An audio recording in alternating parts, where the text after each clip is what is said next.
तो आज का कीर्तन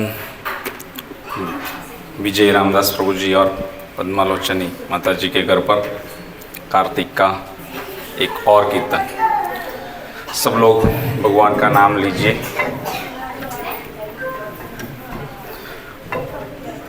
ओम नमो भगवते वासुदेवाय। ओम नमो भगवते वासुदेवाय। ओम नमो भगवते वासुदेवाय। ओम ज्ञानतिमिरान्धस्य ज्ञानञ्जनशलाकया चक्षुरुन्मीलितं येन तस्मै श्रीगुरुवे नमः। श्रीचैतन्य मनोभीष्टं स्थापितं येन भूतले स्वयं रूप कदा मह्यं ददाति स्वपदान्तिकम्। वन्देऽहं श्रीगुरून् श्रीयुतपदकमलं श्रीगुरून् वैष्णवांश्च। श्रीरूपं साग्रजातं सहगण रघुनाथान्वितं तं सजीवं साद्वैतं सावधूतं परिजनसहितं श्रीकृष्ण चैतन्यदेवं राधा कृष्णपादान् सहगण ललिता श्रीविशाखान्वितांश्च। हे कृष्ण करुणा सिंधु दीनबंधु जगतपते गोपेश गोपिकाकांत राधाकांत नमोस्तुते। तप्त कांचन गौरांगी राधे वृंदावनेश्वरी वृषभानुसुते देवी प्रणमामि हरिप्रिये। नमो ओं विष्णुपादाय कृष्णप्रस्थाय भूतले श्रीमते भक्ति वेदांत स्वामी इति नामिने। नमस्ते सारस्वती देवे गौरवाणी प्रचारिणे निर्विशेष शून्यवादी पाश्चात्य देशतारिणे। जय श्री कृष्ण चैतन्य प्रभु नित्यानंद श्री अद्वैत गदाधर श्रीवासादि गौर भक्त वृंद। हरे कृष्णा कृष्णा कृष्णा हरे हरे, हरे राम राम राम हरे कृष्णा। सबको स्क्रीन के ऊपर दिख रहा है? जगह है थोड़ा, अगर आगे खिसकना थोड़ा आगे आ जाइए ताकि दिखे। आगे पूरा खाली ही है, पर बच्चों की वजह से बैठना पड़ रहा है तो ठीक है, पर थोड़ा तो एटलीस्ट आगे आ सकते हैं ताकि बाकी पीछे वाले को भी दिखे। वांछा कल्पतरुभ्यश्च कृपा सिंधुभ्यैव च पतितानां पावनेभ्यो वैष्णवेभ्यो नमो नमः। तो आज हम लोग श्रीमद् भागवत गीता यथार्थ रूप, गीता माता जी जरा दे दीजिएगा ना, भगवत गीता यथार्थ रूप। तो श्रीमद् भागवत गीता यथार्थ रूप का ओवरव्यू हम लोग देख रहे थे। उसमें अभी जो टॉपिक हमारा चल रहा है,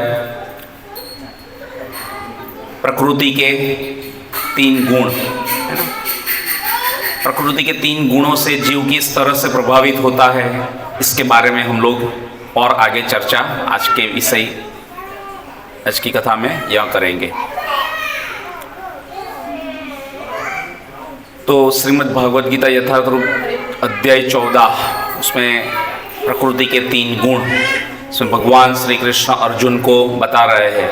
परम भूय प्रवक्ष्यामि, बोलिए सब लोग साथ में, परम भूय प्रवक्ष्यामि ज्ञानानां ज्ञानमुत्तमम् यज्ञात्वा मुनयः सर्वे परां सिद्धिमितो गता।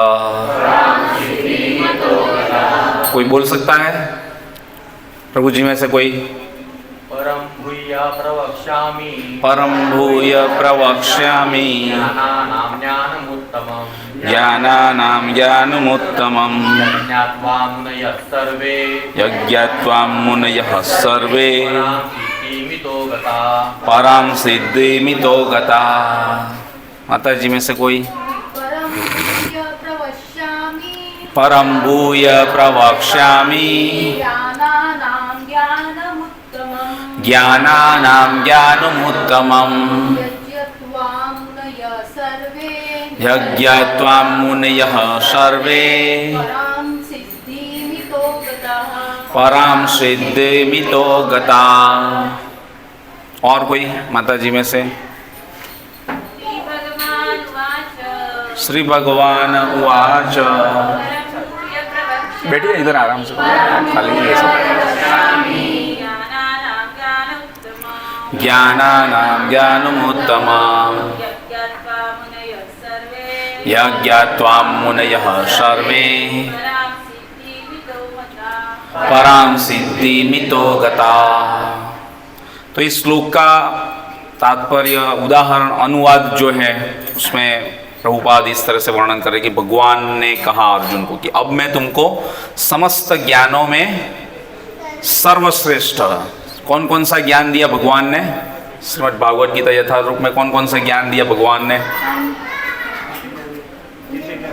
दिव्य ज्ञान है, पर किसका क्यों, कौन से विषय के ऊपर ज्ञान बताया? आत्मा का ज्ञान बताया। दूसरा प्रकृति के बारे में, तीसरा ईश्वर के बारे में, जीव के बारे में, और एक बाकी है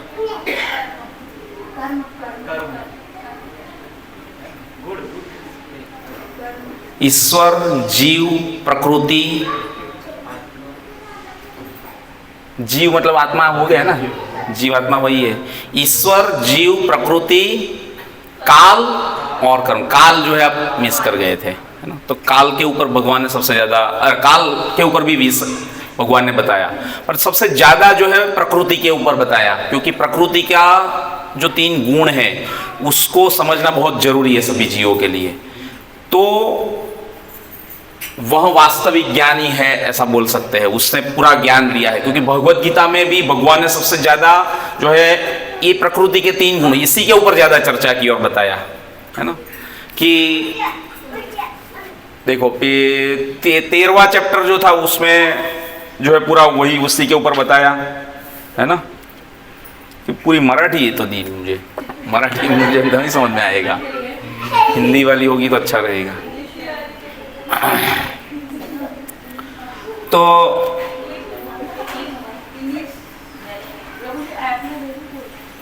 तेरह चैप्टर जो था उसमें फिर 14 तो पूरा प्रकृति के 3 गुण, फिर 15वां जो है पुरुषोत्तम योग, 16वां श्रद्धा के विभाग, है ना?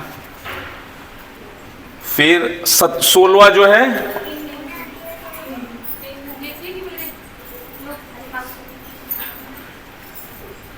मिली ना, हाँ ये दीजिए। ये इसमें तो बहुत सारे अलग वर्डिंग्स हो जाते हैं। मराठी, अभी गुजराती कोई भी पढ़ लेगा, मराठी नहीं पढ़ पाएगा कोई।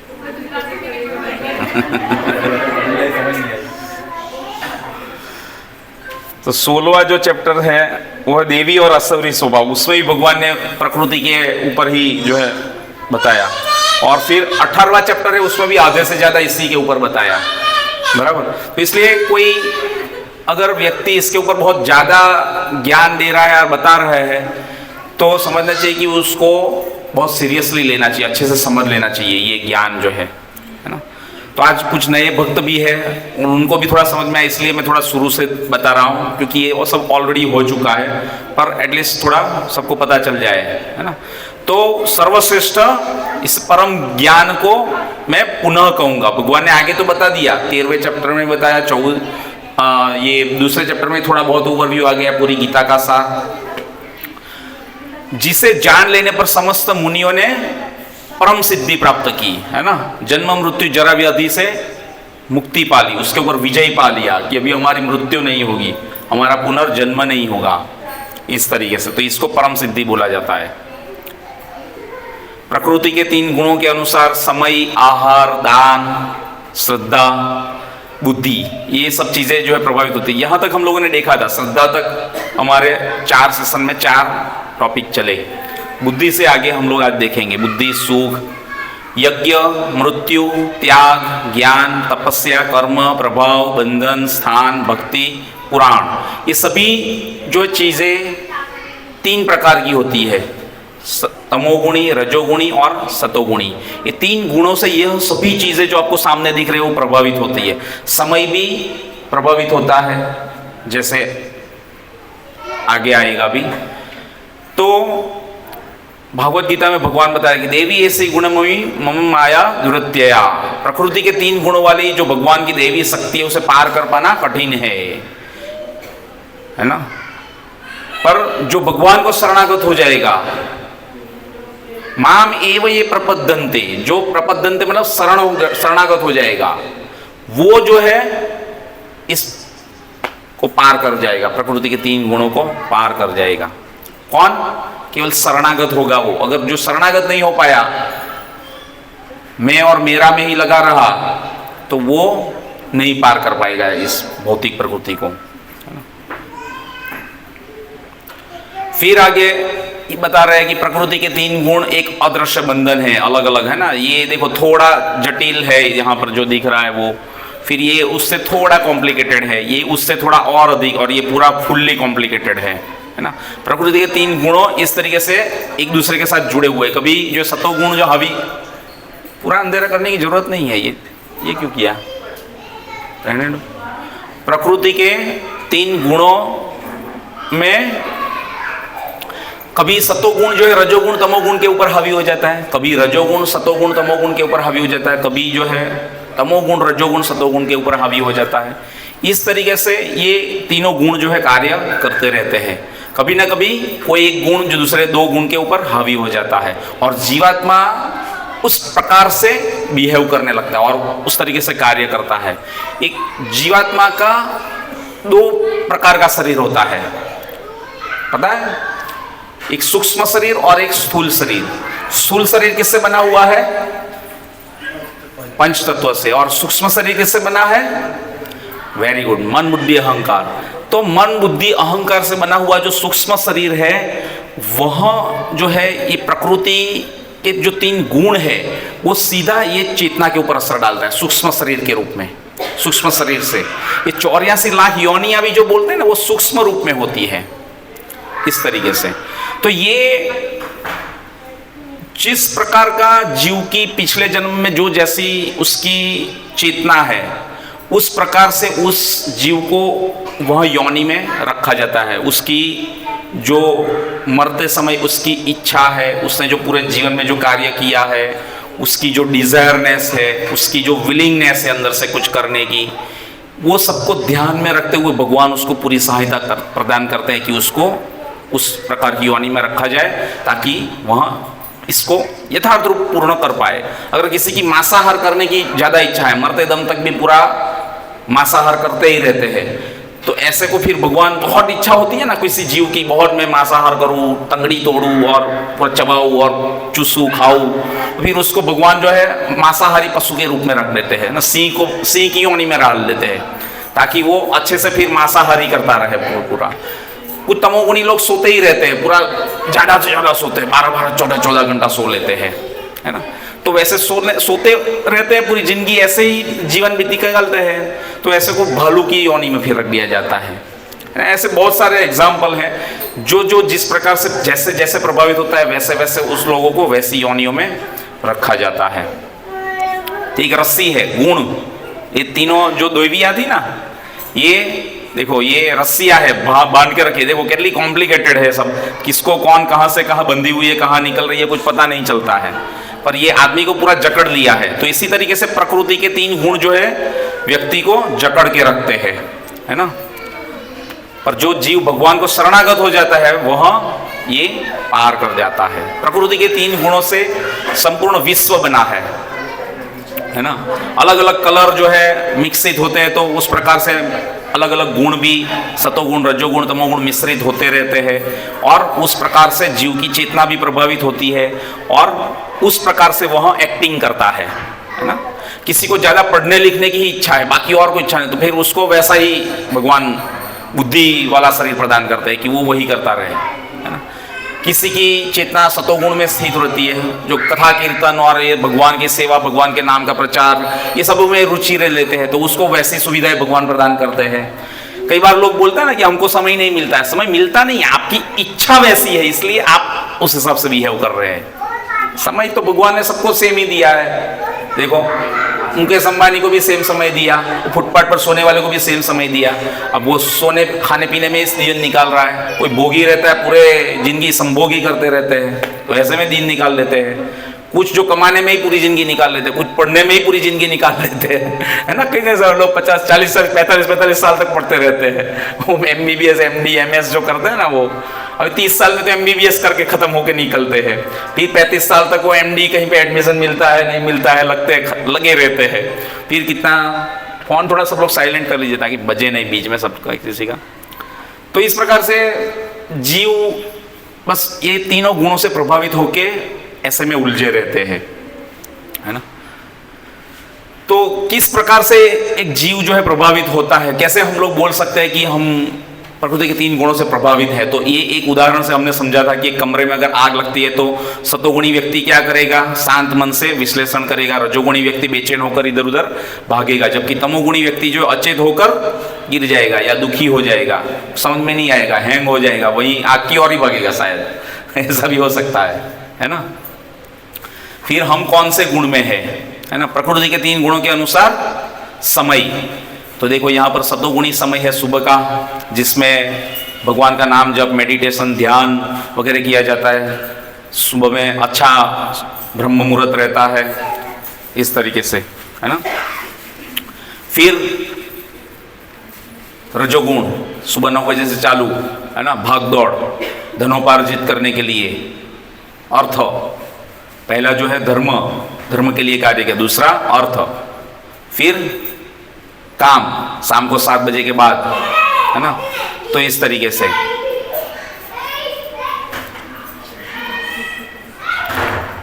प्रकृति के तीन गुणों के अनुसार आहार, ये भी हमने देखा था, है ना। तमोगुणी जीव जो है वो ऐसा अंडा मांस मच्छी दारू पीना इत्यादि चीज़ों में उसको आनंद मिलता है, तो वो वैसे ही संगति भी ढूंढेगा और उसको भगवान पूरी सहायता प्रदान करते हैं। अगर ऐसे लोगों को चाहिए ना ऐसी कंपनी, तो भगवान ऐसे लोगों को मिला भी देते हैं ताकि वो अच्छे से भोग कर पाए। उसको भोग करने के लिए सहूलियत पूरी की पूरी प्रदान करते हैं। भगवान उपद्रष्टा अनुमंता च भरता भोक्ता महेश्वरा को उपदृष्टि भी देते हैं, आंशिक स्वतंत्रता तो जीव को दी हुई है। अब वो अकेला कार्य कर नहीं पाएगा तो उसको उस प्रकार से बुद्धि भी देंगे कि वो उस प्रकार से सोच सके कि मैं इसमें से किसको संगति करूंगा तो वो मेरे से मैच कर जाएगा, वो उसको पकड़ लेगा, है ना। बाय डिफॉल्ट ये सभी जीव का ऐसा रहता है, जिसके साथ जिसकी फ्रीक्वेंसी मैच हो जाती है उसको पकड़ लेता है और फिर उसके साथ में चलता है। अगर वो संगति ही उल्टी फुल्टी है तो उल्टी फुल्टी इन द सेंस जो भी है, सतोगुणी तमोगुणी रजोगुणी या शुद्ध सतोगुणी, तो वो उस डायरेक्शन में जाएगा और उस प्रकार से कार्य करने लगेगा। तो तमोगुणी लोगों का आहार, फिर रजोगुणी लोगों का आहार फास्ट फूड, है ना। फास्ट बनता है, फास्ट खाते हैं, फास्ट मरते भी है, फास्ट बीमारी भी आती है और फास्ट मर भी जाते हैं, सब कुछ फास्ट। फिर सतोगुणी आहार दाल चावल सब्जी रोटी दूध दही छाछ इत्यादि, है ना। फिर शुद्ध सतोगुणी आहार, देखो भगवान को भोग लगाया है ठाकुर जी के सामने, है ना। भगवान का पिक्चर है, उसके सामने अगरबत्ती दिया लगाया है और भगवान को अर्पित किया हुआ है ना। तो तुलसी पत्ते के साथ विदाउट ऑनियन गार्लिक मंत्र बोल के, तो ये जो है भगवान कृष्ण की प्रसन्नता के लिए कृष्ण को अर्पित किया गया हुआ भोग है। तो ऐसी चीज अगर जो जीव लेता है तो उसको भगवान की क्या मिलती है, कृपा मिलती है ना। प्रसाद, प्रसाद जो है सभी दुखों को हर लेने वाला है, जो प्रसाद पाता है वो प्रसाद सर्व दुखानाम हानिर उपजायते। तो कृष्ण का प्रसाद जो है वो कृपा के रूप में मिलता है जब भोग लगता है भगवान को। तो इस तरीके से भगवान को भोग लगाना चाहिए, तो शुद्ध सतोगुणी आहार हो जाएगा। वो सभी पाप और पुण्य के कर्म के फलों से परे हो जाता है ना। तो ऐसा शुद्ध सतोगुणी आहार। फिर प्रकृति के तीन गुणों के अनुसार दान। एक भिखारी है सामने, भिखारी को देखो पैसा दे रहे हैं, तो भिखारी उसको अपनी इंद्रिय तृप्ति के लिए कोई भी जगह पे यूज करेगा। अगर गलत जगह पे यूज किया तो उसका कर्म का फल आपको भी आएगा। तो इसलिए हमको उसको पैसा नहीं देना चाहिए, उसको खाना देना चाहिए, प्रसाद देना चाहिए, कपड़े देने चाहिए, ज़्यादा से ज़्यादा ऐसी चीज़ें उसको देनी चाहिए। पैसा सीधा देंगे तो वो गलत यूज करेगा और फिर आपको भी उसका कर्म का फल आएगा, है ना। तो ये तमोगुणी में तमोगुणी दान हो गया, है ना। जो ऐसे दान करते हैं वैसा गलत जगह पे यूज होता है।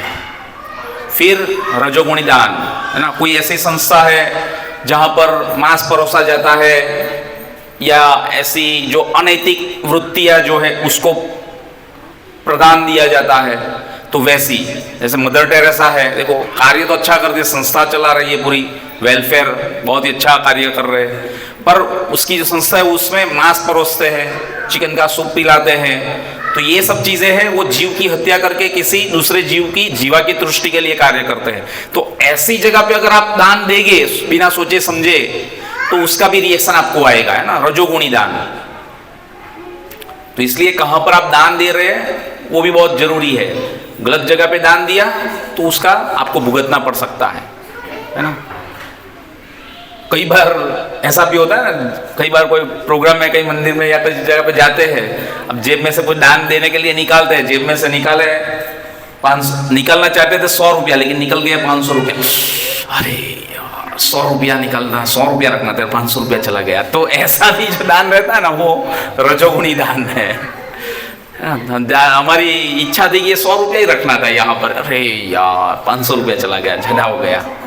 तो वो ऐसा दान जो है रजोगुणी। कभी किसी के दबाव में आके दान दिया जाता है, कभी पिता जो है कोई दूसरे संप्रदाय में है और पुत्र जो कहीं पे दूसरी जगह पे जुड़ा हुआ है, तो पिता बोलते हैं कि नहीं यहाँ पे नहीं देना है, यहाँ पे देना है। तो किसी के दबाव में आके मतलब दान देना है ना, किसी के, तो इस तरीके से श्रद्धा भी ना हो कोई।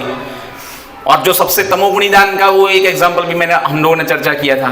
अरे यार ये आ गए, हर बार बस मांगने के लिए आ ही जाते, जब देखो तब दो और निकालो यहाँ से, खत्म करो।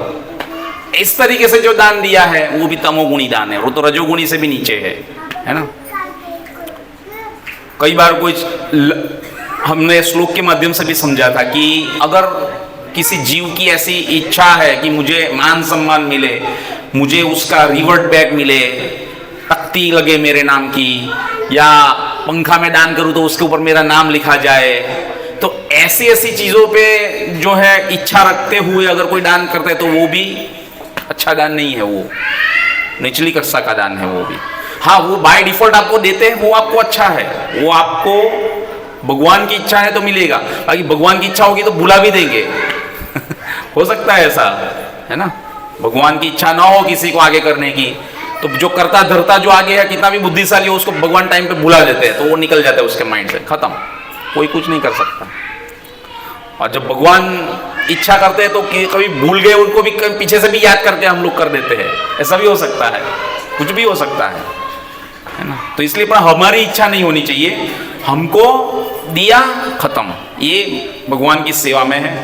अब उसके बदले में जो सामने वाले क्या कैसे रिएक्ट करते हैं वो अपने को नहीं वो करना है।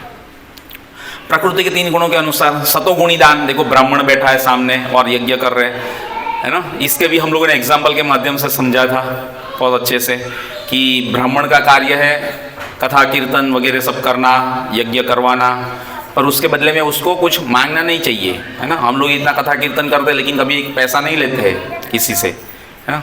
पर सामने वाले जो गृहस्थ है उनका कार्य कर्तव्य बनता है कि वह कुछ प्रदान करे, कुछ दे, है ना। अभी सब लोग मिलके हम लोग ये चला रहे हैं, पूरा सभी कार्य कर रहे हैं, सब लोग आ रहे हैं जा रहे हैं, तो इस तरीके से सब लोग अपने अपनी श्रद्धा इच्छा के अनुसार यथार्थ रूप उचित दान करते हैं, उस तरीके से चलना चाहिए। नहीं तो फिर क्या रूल्स बन जाता है कि ब्राह्मण भी जो है दक्षिणा फिक्स कर देगा कि भाई संस्कार करवाना है तो इसका, बच्चे का नामकरण करवाना है इसका इतना, शादी ब्याह करवाना है उसका इतना। और सामने जो है वो गृहस्थ भी जो है वो थोड़े कंजूस हो गए, जो मूवी देखने के लिए जाएंगे तो 1000 रुपया खर्च कर जाएंगे, और पंडित आएगा घर को तो उसको 10 रुपया 11 रुपया 101 रुपये लिपटा देते हैं। तो दोनों साइड से फिर थोड़ा वो हो जाता है मिस्टेक कि ब्राह्मण भी अभी जो है चार्ज लगाने लगे। अभी ब्राह्मण को भी जो चार्ज लगाने चाहिए वो लिमिट में लगाने चाहिए कि भाई चलो सत्यनारायण की कथा है तो भाई 1000 एक लो या 1500 एक या 2500 एक, 10-10 हज़ार एक लेते हैं। आदमी को देख के लेते हैं कि कैसा घर है, कैसी गृहस्थ है, कैसे लोग है, भाई हाँ इसके पास तो 25,000 एक निकलवा सकते हैं, तो वैसा दान करते हैं। तो वो जो है सही नहीं है, भले ही सतोगुण में स्थित है ना। तो इसलिए एक केवल ब्राह्मण वैष्णव जो लोग हैं वही जो है दान ले सकते हैं, किसी गृहस्थ को दान नहीं लेना चाहिए, वो भी उल्लेख किया गया है। और जो क्षत्रिय है उसको भी नहीं लेना चाहिए, उसको भी मना किया गया है ना। वैश्य को भी मना किया गया है इस तरीके से। फिर देखा हम लोगों ने शुद्ध सतोगुणी दान, है ना। ब्राह्मण पत्नियों की लीला, भगवान को भूख लगी तो नजदीकी गांव में जहां पर यज्ञ हो रहा था वहां पर भेजा बाल गोपालों को, तो ब्राह्मणों ने मना कर दिया कि निकलो यहाँ से, अभी कुछ है नहीं, फिर बाद में कृष्ण ने बोला कि आप जाइए और ब्राह्मण पत्नियों को मिलिए और उसको बताइए कि कृष्ण नज़दीक के गांव में आए हैं और उनको भूख लगी है, उनके लिए प्रसाद दीजिए। तो ब्राह्मण पत्नियां जो है सब लेके आ गई, तो अपना सब कुछ दे दिया भगवान की सेवा में। तो जो ये तीनों गुणों से ऊपर होके जो शुद्ध सतोगुण में दान करता है, भगवान कृष्ण को प्रदान करता है, अपनी जो भी कुछ चीजें है कृष्ण की प्रसन्नता के लिए कार्य करता है, उसको जो है पाप और पुण्य के कर्मों के फलों से वहां परे होता है वैसा दान जो है वो। देखो भगवान, ये भी एक लीला के माध्यम से हमने समझा था, फल वाली ने पूरा सब कुछ अपना दे दिया और उसके बदले में भगवान ने क्या दिया, थोड़े बहुत चावल के दाने दिए, तो अंदर से बोल के लेके आए नंद बाबा को, बाबा बाबा मैं दूंगा। और बच्चे का हाथ कैसा रहता है, गिरता गिराता लेके आया थोड़ा बहुत चावल का दाना। फल वाली ने देखा तो पूरी प्रभावित हो गई भगवान के रूप से और उसकी वाणी से, तो जो भी मिला वो ले लिया और लेके गई आगे। तो टोकरी भारे होने लगी, निकल उतार के देखा तो पूरा धन जवेरात मोतिया और इनसे पूरा भरा हुआ है ना। तो इस तरीके से तो ये प्रकृति के 3 गुणों के अनुसार दान हो गया, है ना। फिर श्रद्धा हम लोगों ने देखी, तमोगुणी श्रद्धा, है ना।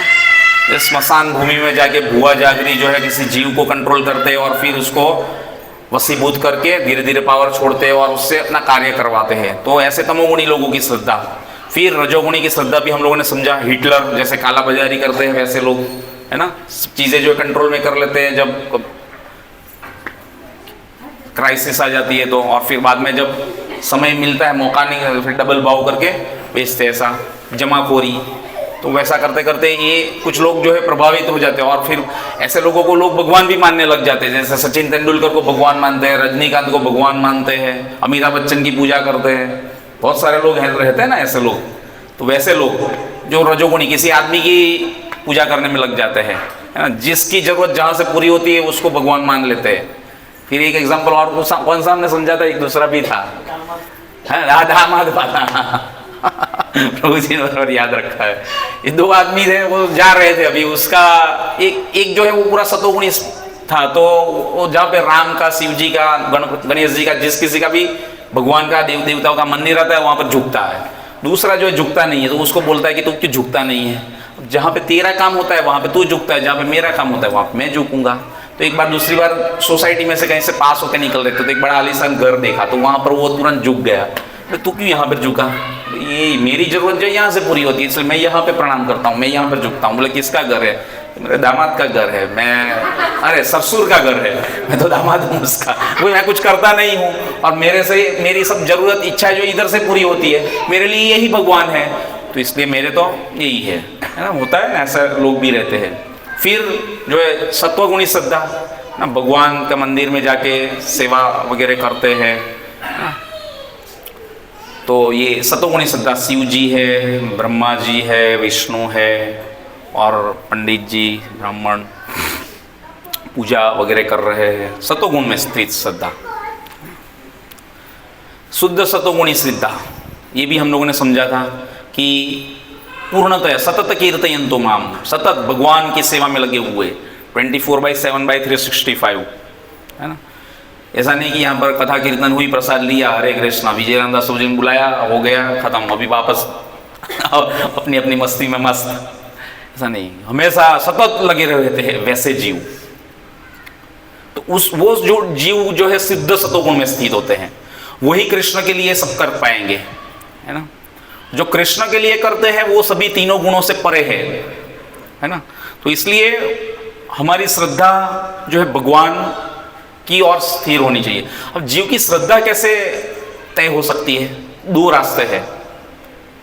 कुछ लोग ऐसे रहते हैं ना, कई बार एक ही बोल में जाके तुरंत ही समझ जाते हैं और पूरे एकदम प्रभावित हो जाते हैं, बुक ले लेते हैं, कीर्तन में भी आने लग जाते हैं, सब सीख भी जाते हैं, बहुत आगे निकल जाते हैं। और कुछ जो 5-5, 7-7, 8-8, 10-10 साल से पढ़े फिर भी वैसे ही टिंगा टोड़ी करते रहते हैं, आगे ही नहीं बढ़ पाते हैं। क्यों ऐसा क्यों होता है? होता है ना ऐसा। तो आपके पिछले जन्म में आपने कैसा जीवन जिया है, आपकी श्रद्धा कैसी थी, आपकी चेतना कैसी थी, ये एक मेन इंपॉर्टेंट फैक्टर है। दूसरा, ये शास्त्र, है ना। शास्त्र लेते नहीं है पहली बात तो, और लेते हैं तो घर में पड़े रहते हैं पैक के पैक, कभी पढ़ते नहीं है। और जो पढ़ लिया है, जो पढ़ता है, तो वो यथार्थ रूप से समझने लगेगा, तब वो संगति में आ जाएगा, है ना। तो जब संगति में आ जाएगा तो वो धीरे धीरे उठता जाएगा, उसकी श्रद्धा जो है उठती जाएगी, ऊपर चढ़ती जाएगी, स्थिर होती जाएगी, विचलित नहीं होती रहेगी। अभी हमारी श्रद्धा कैसी है, कभी ये प्रोग्राम हो गया तो उसके वहाँ इधर में चले गए, कभी ये हो गया तो उधर में चले गए, कभी ये हो गया तो उधर चले गए, कभी ये पूजा हो गई तो उसमें चले गए, सबको पूरा इक्वल। तो उसमें वो समझ में नहीं आएगा, भगवान तो समझेंगे नहीं फिर कि किसकी श्रद्धा किसकी, और छोड़ देंगे फिर, है ना। तो जो भगवान के धाम जाना चाहता है, जो गोलोक धाम है भगवान का, तो कृष्ण के ऊपर आपकी श्रद्धा स्थिर होनी चाहिए। आपको शिवलोक में जाना हो तो शिव जी के ऊपर आपकी श्रद्धा स्थिर होनी चाहिए। आपको अगर स्वर्ग की प्राप्ति करनी है तो देवी देवताओं के ऊपर आपकी श्रद्धा स्थिर होनी चाहिए। जिस जिस लोक को जिस जिस श्रद्धा से, जिस जिस भाव से आप बजोगे, आपको डेफिनेटली वो लोक मिलेगा। और हम जो है कृष्ण भक्त है, और कृष्ण का जो धाम है परम धाम है, सबसे ऊपर है ना, निज धाम गोलोक वृंदावन, और उसके नीचे वैकुंठ है भगवान का, जहाँ पर कोई कुंठा नहीं है। बाकी कहीं पे भी जाओगे तो पुनरपि जननम पुनरपि मनरम पुनरपि जननी जठरे शयनम, बार बार किसी माँ के गर्भ में जाके बैठते रहोगे, बारंबार जन्म होता रहेगा, बार बार मृत्यु होती रहेगी, तो वो कोई समझदारी वाला कार्य नहीं है।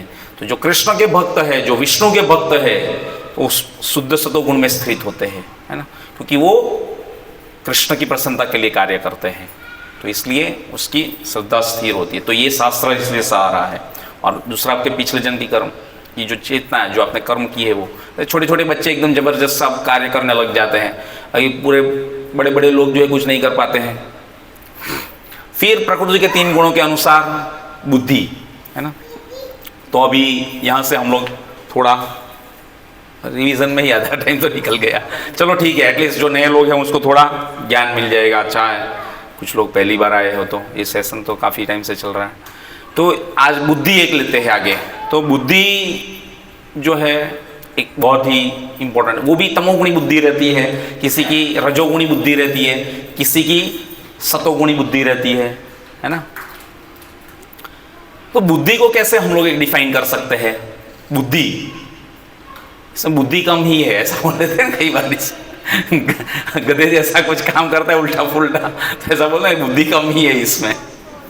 और बुद्धि को कैसे मतलब डिफाइन कर सके, जैसे ये एक माइक है, अब ये माइक को जब मैं देखूं और फिर उसका विश्लेषण करे मेरा मन, और फिर उसके बारे में कुछ मेरी जीवा से, मेरी वाचा से कुछ उसके बारे में डिस्क्रिप्शन कुछ निकले, मैं विश्लेषण करूं, उससे मेरी बुद्धि का पता चल सकता है ना। समझ रहे, एक ऑब्जेक्ट है, उसके बारे में सबके अलग अलग सोच हो सकती है, उसका माइंड किस तरीके से कौन से लेवल तक सोच सकता है, उस प्रकार से वो क्या उसका वर्णन करता है, वो उसकी बुद्धि उसके ऊपर से डिसाइड होती है। कई बार बुद्धि के भी अलग अलग क्लास रहते हैं ना। क्लास में जो है बच्चा जो है कोई एकदम टैलेंटेड रहता है, 90+ % लाता है A1 ग्रेड, कोई बच्चे वो 70% लेके आते हैं, कुछ 50% लेके आते हैं, और कुछ फेल हो जाते हैं। सबकी बुद्धि का लेवल अलग अलग है, ऐसा नहीं सबकी बुद्धि सब सेम ही है, सबका अलग अलग है। तो इसको श्लोक के माध्यम से हम लोग समझने का प्रयास करेंगे ना। तो बुद्धि है ना, सत्वगुणी यज्ञ, तमोगुणी सत्वगुणी सुख बुद्धि, हाँ ये रहा तमोगुणी बुद्धि ना। 18.32 अधर्मम धर्ममिति या मन्यते तमसावृता सर्वात्थान विपरीता श्रद्धा बुद्धि सा पार्थ तामसी। अधर्म को धर्म, अधर्म धर्ममिति, अधर्म को धर्म मानते हैं, है ना, और धर्म को क्या मानेंगे, अधर्म। ये तो अधर्मिक कार्य कर रहे हैं। ये भक्ति करना कोई हमारा काम नहीं है, हम गलत कार्य करते ही नहीं तो हम क्यों भक्ति करें, ऐसे मानने वाले बहुत सारे लोग रहते हैं। जो पाप करते रहते हैं, जिसने बहुत सारे पाप किया है उसको पता है, वैसे लोग जो है ये सब भक्ति करते हैं, हमारा काम नहीं है सब भक्ति करना ऐसे लोग भी रहते हैं। तो वो बुद्धि किस में आती है, तमोगुण में आती है, तमोगुणी बुद्धि है, तमसावृता है ना। जो बुद्धि मोह तथा अहंकार के वशीभूत होकर अधर्म को धर्म और धर्म को अधर्म मानती है और सदैव विपरीत दिशा में प्रयत्न करती है, हे पार्थ वह तामसी कहलाती है। कैसी है? अधर्म को धर्म मानते हैं वैसे लोग। तामसी बुद्धि को जिस दिशा में काम करना चाहिए उससे सदैव उल्टी दिशा में कार्य करेगा। यह उन धर्मों के स्वीकारते हैं जो वास्तव में धर्म नहीं है और वास्तविक धर्म को ठुकराती है ना। अज्ञानी मनुष्य महात्मा को सामान्य व्यक्ति मानते हैं और सामान्य व्यक्ति को महात्मा स्वीकार करते हैं, है ना। बड़े बड़े कोई अगर भौतिकवादी लोग अगर कुछ अगर काम कर लेंगे तो उसके हाथ पैर पकड़ लेंगे, उसके सामने प्रणाम कर लेंगे, और जब साधु संत आएगा तो उसको कोई तवज्जो नहीं देगा, उसको पूछेगा भी नहीं। ऐसे लोग रहते हैं ना, वो तामसी है, वो से तमोगुणी लोग। तो वैसा यहाँ पर वर्णन किया है। वे सारे कर्म में कुपथ ग्रहण करते, अतएव उनकी बुद्धि तामसी होती है ना। ऐसे तमोगुणी बुद्धि वाले लोग।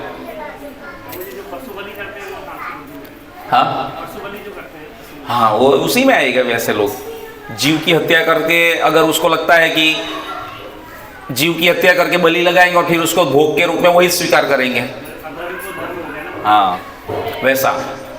अब यहाँ पर आपको कम से कम ऐसा लगता है कि जो हम लोग ये 3-4 साल से कर रहे हैं, चला रहे हैं, सब ये कार्य कर रहे हैं, गीता के ऊपर ज्ञान देते हैं, प्रचार करते हैं, सत्संग करते हैं, जो जहाँ से हम लोग जुड़े हैं इस्कॉन, तो ये संस्था जो है एक अच्छी और सही कार्य कर रही है। मानते हैं कि डाउट है कुछ, है ना। फिर भी एक व्यक्ति जो है वो ऐसा है और काफी बड़ा व्यक्ति है कि ये इस्कॉन जो एक विदेशी संस्था है ना। ये विदेशी संस्था है और पैसे जो है विदेश लेके जाते हैं। ऐसे रहते हैं कुछ लोग, बोलते हैं ऐसा कि पैसे जो है विदेश लेके जाते हैं। ये पहले अंग्रेज लोगों ने आके देश को लूटा, अभी ये अंग्रेज लोग जो है साधु संत बन के यहाँ पर आए हैं और अभी पैसे लेके और लूट रहे हैं। ऐसी बुद्धि भी बोलने वाला और ऐसा स्टेटमेंट, पूरा वीडियो भी है ऐसा व्यक्ति का। पता है किसी को कौन है वो व्यक्ति? किसी को सुना है या किसी को पता है जिसने इस्कॉन के ऊपर ऐसा गलत स्टेटमेंट बताया था और बोला था कि ये गलत व्यक्ति है? ये राजीव दीक्षित है ना।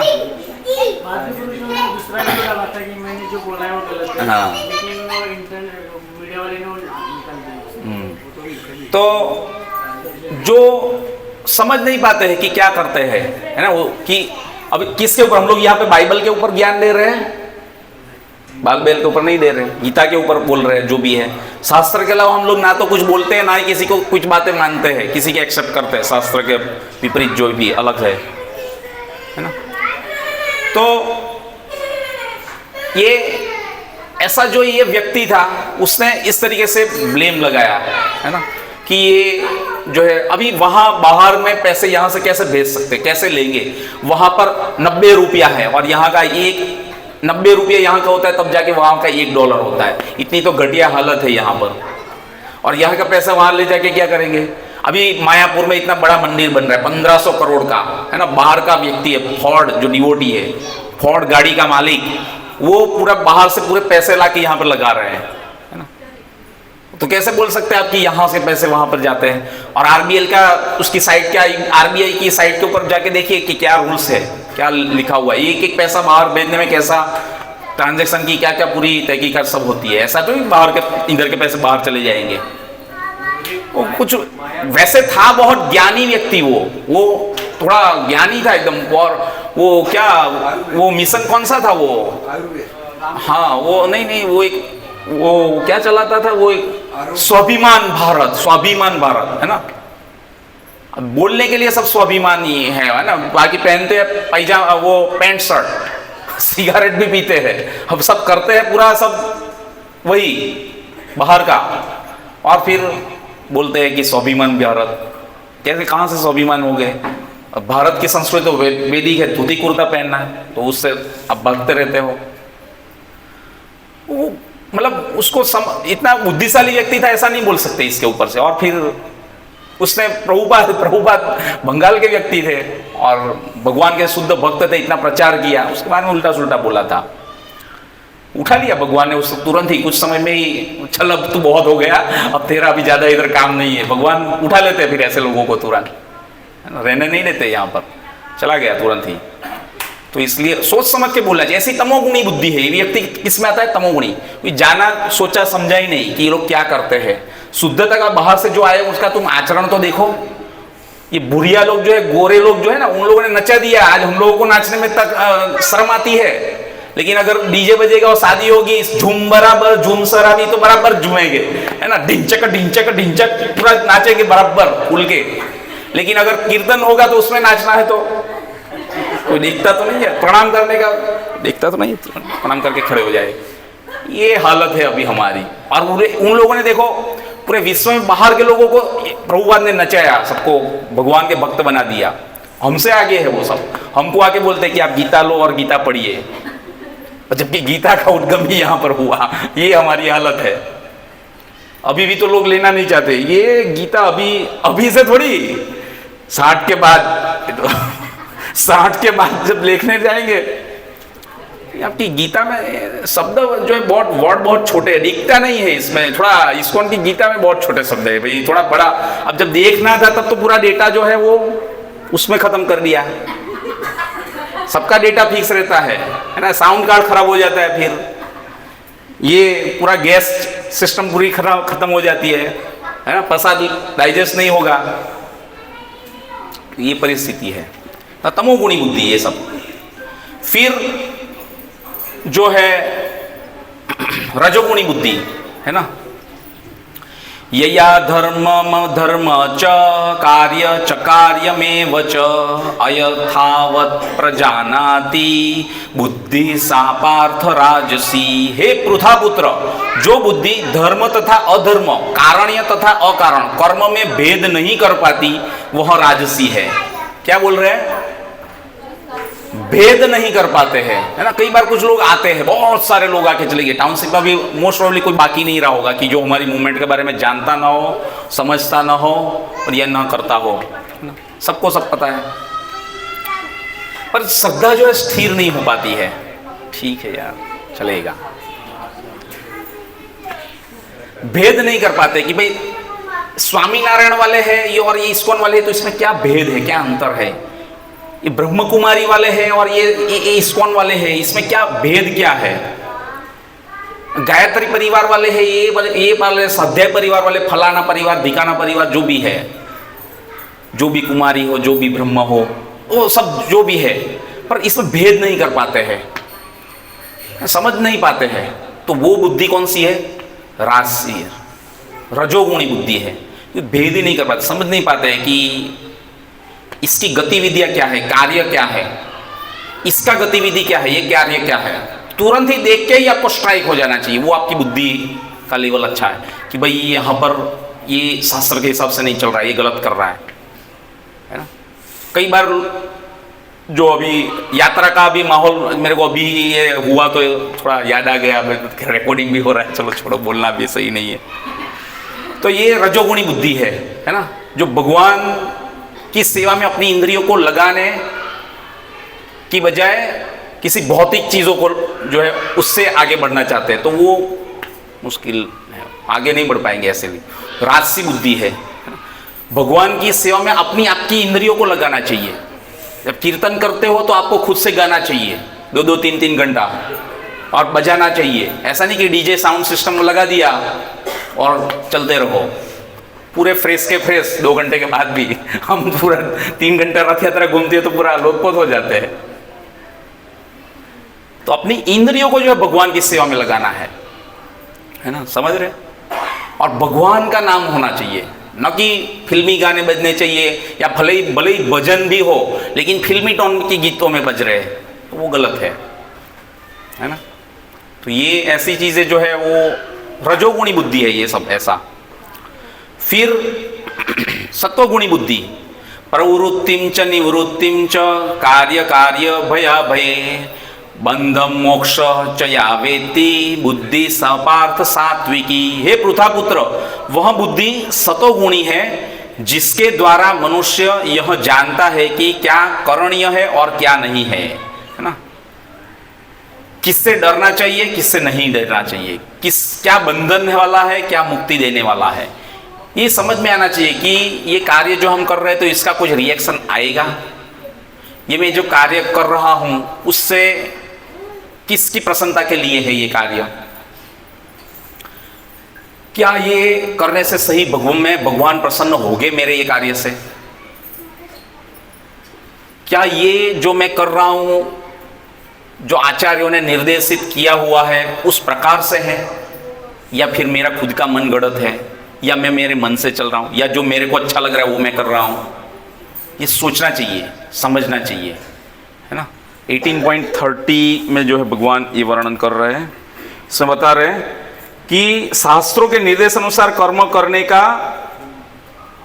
करने को या उन कर्मों को करना जिन्हें किया जाना चाहिए, शास्त्रों में अनुमोदन दिया गया है वैसा कार्य, जिन कार्यों का इस तरह निर्देश नहीं होता वे नहीं किए जाने चाहिए। मतलब विकर्म जो है वो नहीं करने चाहिए, शास्त्र के विरुद्ध कर्म, एक होता है कर्म और विकर्म, तो विकर्म जो है नहीं करना चाहिए। और फिर आता है सकाम कर्म, रजोगुण में चला जाता है। सकाम कर्मी व्यक्ति है, कर्म तो करेंगे, हाँ थोड़ा जो है भगवान को भी कुछ देंगे उसमें से, तो वैसे। पर नैष्कर्मीय जो बनना चाहिए हमको, जो निष्काम भाव से कार्य करना चाहिए, कर्म करना है लेकिन कृष्ण की प्रसन्नता के लिए, अपनी खुद की इंद्रिय तृप्ति के लिए नहीं, तो वो बनेगा अकर्म, क्योंकि उसमें भगवान सेंटर में है। तो इसलिए कर्म, अकर्म, विकर्म, सकाम कर्म, नैष्कर्म्य, ये सब चीजें जो हमारी ऑलरेडी बेसिक में चर्चा हो गई भागवत गीता में, एडवांस में भी डिटेल जो चल रही है उसमें भी हो गई, तो ऑलमोस्ट भक्तों को एक क्लियर हो जाना चाहिए। बाकी तो अगर हमारी ही स्टेबिलिटी ना हो, तो अगर वो नहीं समझ पाए हैं तो वो उनकी दुर्गति है और दुर्बुद्धि है कि इतना टाइम से अगर हम लोग जुड़े हैं और अगर ये नहीं समझ पा रहे हैं तो ये हमारी उसके लिए है। फिर आगे बता रहे हैं कि जो व्यक्ति शास्त्रों के निर्देशों को नहीं जानता वह कर्म तथा उनकी प्रतिक्रिया से बंधा जाता है। जो बुद्धि अच्छे बुरे का भेद बताती है वह सात्विकी है ना। कई बार कुछ लोग जो है अज्ञान में रहना चाहते हैं। मैं भागवतम देने के लिए जाता हूँ, मैं एक व्यक्ति का नाम नहीं लूँगा, सब लोग मैं भी पहचानते ही हो आप लोग, नाम नहीं बोलूँगा। मैं भागवतम ले लिया मेरे से, साल पहले की बात है, पर बोलेंगे हाँ ये ठीक, आप पैसे ले लीजिए, ये भागवतम मैं ले लेता हूँ, पर ये मेरे को अभी नहीं चाहिए, बाद में मैं लूँगा, मैं पढ़ूंगा, अभी नहीं पढ़ूंगा। अभी मैं पढ़ लूँगा तो फिर मेरे में वैराग्य आ जाएगा, ये अभी नहीं, बाद में पढ़ूंगा जब टाइम आ जाएगा, तो अभी मेरे पास ही पढ़ा उसका भागवतम। तो अज्ञान में रहना चाहते हैं, मोह में, है ना, कि हम लोग अगर ये सब जान लेंगे, ये गीता लेके अगर पढ़ लेंगे तो फिर हम लोग इनकी तरह के धोती कुर्ते में आ जाएंगे और ये तो हमको सब छुड़वा देंगे, हमारा भोग जो है सब निकल जाएगा, तो हम लोग भोग नहीं कर पाएंगे इस संसार को। मोह में रहना चाहते हैं, ऐसे जीव जो है मोहित है, रजोगुणी बुद्धि ऐसी, है ना। हाँ ठीक है, अच्छी चीज़ है, आप कर रहे हैं, वो ले भी लेंगे पर अभी नहीं पढ़ेंगे, आप रखिए, ऐसा हो तो। शास्त्र में बताया गया कि जो अनजाने में आपसे गलती होती है वो माफ कर दी जाए। हाँ, तो जानबूझ के अनजान बनना चाहते हैं ऐसे, तो पर वैसे लोगों की गति भी फिर राजसिक ही होगी, वो वहाँ घूम फिर के यहीं पे आएंगे, वो यहाँ से बाहर नहीं निकल सकते। यहाँ से बाहर निकलने का एक ही रास्ता है, आप चाहे 1 साल बाद समझो, 10 साल बाद समझो, 100 साल बाद समझो, अगले जन्म में समझो, उससे अगले जन्म में समझो, जब तक समझेंगे नहीं तब तक यहीं पे घूमते रहेंगे 84 लाख योनियों में। क्लियर कट है, भागवत पुराण में लिख दिया है, वो निकल ही नहीं पाएंगे, यहाँ से फंसे ही रह जाएंगे। इसलिए समझना बहुत जरूरी है। इसलिए भगवान जो है अपने अपने समय समय पर भक्तों के माध्यम से कुछ ना कुछ जोर लगा के सबको संगति देते रहते हैं, प्रचार कार्य चलता है, सबको सुविधा प्रदान करते हैं कि आप समझ जाइए, जो गीता की वाणी है उसको ग्रहण कीजिए, उस प्रकार से जीवन जिए, तो आपका वास्तविक कल्याण होगा। नहीं तो फिर आप घूमते फिरते ही रह जाओ। गीता में कोई हिंदू, मुस्लिम, सिख, ईसाई इसके बारे में नहीं बताया है, ना ही कोई अमेरिकन, चाइनीज, कैनेडियन, घोड़ा, गधेड़ा, कुतरा, बिल्ली इसके बारे में बताया है। सभी जीवों के लिए है, सभी जीवात्माओं के लिए का बताया गया है संदेश, है ना। तो ये इस तरीके से, तो ये सतोगुणी बुद्धि है जो भगवान को जान के उसकी लिए कार्य करे। अब हम लोग डोनेशन दे रहे हैं तो वैसी जगह पर डोनेशन जाना चाहिए जो भगवान के प्रचार में लगी हो। कहाँ पर? भगवान के नाम का गुणगान करते हो, हमेशा सतत, हमेशा भगवान की सेवा में लगे रहे हो, तो वैसी जगह पे हमारा दान जाना चाहिए। तो उससे हमको बहुत गुना हमारी भक्ति में भी प्रगति होगी और हमको फायदा कारक होगा। लेकिन अगर जो रजोगुणी लोग जो है ऐसे लोगों के पास अगर चला जाएगा तो जो साधु व संत भी आज कितने सारे लोग जो है पूरे भोग विलासी बन गए हैं, सब लोग भोग करते रहते हैं। तो वैसी अगर जगह पे अगर दान चला गया तो उसका रिएक्शन तो हमको भी आएगा जो ऐसी जगह पे दान देंगे। तो इसलिए दान देना भी बहुत जरूरी है, अच्छे से मतलब सोच समझ के दान देना बहुत जरूरी है। फिर आता है शुद्ध सतोगुणी बुद्धि। तेसाम सतत युक्तानाम भजता प्रीति पूर्वकम ददामी बुद्धि योगम तमयेन माम उपयंतिन ते। क्या बोल रहे हैं इसमें? शुद्ध सतोगुणी बुद्धि किसको बताया गया है? तेसाम सतत युक्तानाम, जो प्रेम पूर्वक मेरी सेवा करने में निरंतर लगे रहते हैं। कैसे? निरंतर। निरंतर बोले तो कितना? ऐसा चलेगा कि मैं यहाँ पर आया कीर्तन में, अभी वापस 2 महीने के बाद 4 महीने के बाद दिखे नहीं दिखे, कोई मिले नहीं मिले, या खुद से कुछ जो भी है समझ समझ के कर लिया, ऐसा नहीं। सतत कीर्तन 24/7/365 आपको भगवान के नाम का स्मरण होते रहना चाहिए, है ना। कुछ लोगों की इच्छा ही ऐसी रहती है कि हम जो कर रहे हैं वो सही है, वो वैसे ही चलेगा, तो फिर भगवान भी उसको वैसे ही सबलेपन करते रहते, भाई तुम ठीक है जो कर रहे हो अच्छा है, तुम चलते रहो बस वैसे। फिर वो उसकी श्रद्धा चेतना वैसे ही लेवल पे फिक्स हो जाती है ना।